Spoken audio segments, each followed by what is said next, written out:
आपल्या शहरातील, जिल्ह्यातील आणि राज्यातील ताज्या बातम्या पाहण्यासाठी TV7 न्यूज चॅनल सबस्क्राइब करा आणि बेल आयकॉनवर क्लिक करा।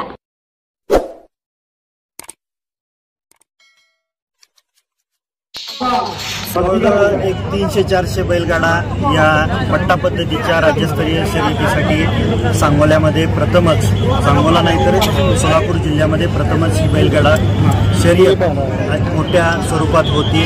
या ठिकाणी आमच्या सर्व सहकार्यांनी मागच्या 1-1.5 महिन्यापासून या स्पर्धेचं आयोजन करत असताना दिवस रात्रभर या ठिकाणी कष्ट घेतलं, उन्हातान्हात कष्ट घेतलं आणि चांगल्या पद्धतीने या ठिकाणी मैदान, या बैलगाडा शर्यतीसाठी सुसज्ज असं मैदान तयार केलं। गॅलरीची सोय केलेली आहे, बॅरिकेड्स आहे, गेस्टसाठी, चीफ गेस्टसाठी या ठिकाणी चांगलं गॅलरी केलेली आहे। त्याचबरोबर ही स्पर्धा लाईव्ह पद्धतीने प्रेक्षकांना, इतर बैलगाडा प्रेमींना घरी बसून सुद्धा पाहता येण्यासाठी आम्ही लाईव्ह शो दाखवत आहोत।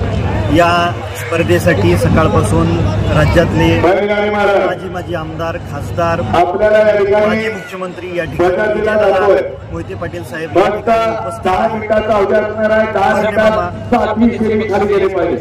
या स्पर्धेसाठी 2.5 लाखाचं, त्यानंतर 2 लाख, त्यानंतर 1.5 लाख, त्यानंतर 1 लाख, त्यानंतर 50,000 आणि त्यानंतर 25,000 अशी 7 बक्षिसं या स्पर्धेसाठी दिली जाणार आहेत। सांगोल्यामध्ये पाण्याच्या शहाजी पाटील यांनी मोबाईलवर घेणार निश्चितपणे मी तमाम महाराष्ट्रातल्या कष्टकरी आणि कामगार शेतकरी वर्गाला सांगू इच्छितो की ज्या स्वर्गीय आबासाहेबांनी स्वतःचं आयुष्य 60-70 वर्ष या तालुक्यामध्ये पाणी आणण्यासाठी झिजवलं, याचा प्रत्यय इथल्या तालुक्यातल्या 3-3, 4-4 पिढ्यांना आहे। फक्त एकच मी सांगेन की आमच्या दैवतावरती कुणीही टीका टिप्पणी केली तर ती भविष्य काळात खपवून घेणार नाही, कदापि आम्ही ते सहन करणार नाही, एवढंच सांगू इच्छितो। गणित कधी कळणार नाही असं गणित समीकरण काय तुम्ही कसं सांगू त्यांचं काय तर आज बैलगाडा स्पर्धा आहे, पशुसंवर्धनासाठी ही बैलगाडा स्पर्धा आयोजित केलेली आहे। गणितासाठी आपण निवांत बसू, निश्चितपणे निवांत बसू आणि मोकळ्या वेळेत या तुमच्यासाठी मी वेळ देईन आणि त्याच्या काहीतरी स्टेटमेंट दिलं होतं, पेपरमध्ये आलं देखील, ते तुम्हाला सर्वांना ज्ञात आहे। मला या ठिकाणी फक्त बैलगाडा शर्यत आणि पशुसंवर्धनासाठी ही स्पर्धा ठेवलेली आहे, त्या निमित्तानेच मी आपल्याला बोलू इच्छितो। बाकीच्या गोष्टीसाठी आपण गणिताचा हिशोब बोल का तुम्ही सांगा।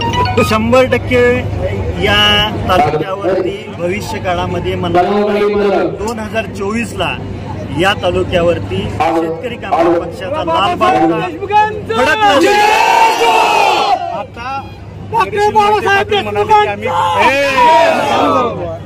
धैर्यशील भैया म्हणाले की आम्ही कुठल्या जरी पक्षात असलो तरी तुमचं आणि त्यांची मैत्री कमी होणार नाही, काही तुमच्या पाठीशी।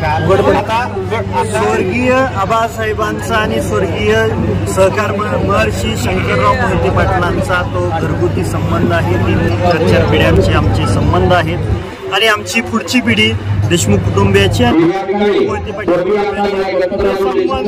जपण्याचा आयुष्यभर आम्ही जपणार आहोत।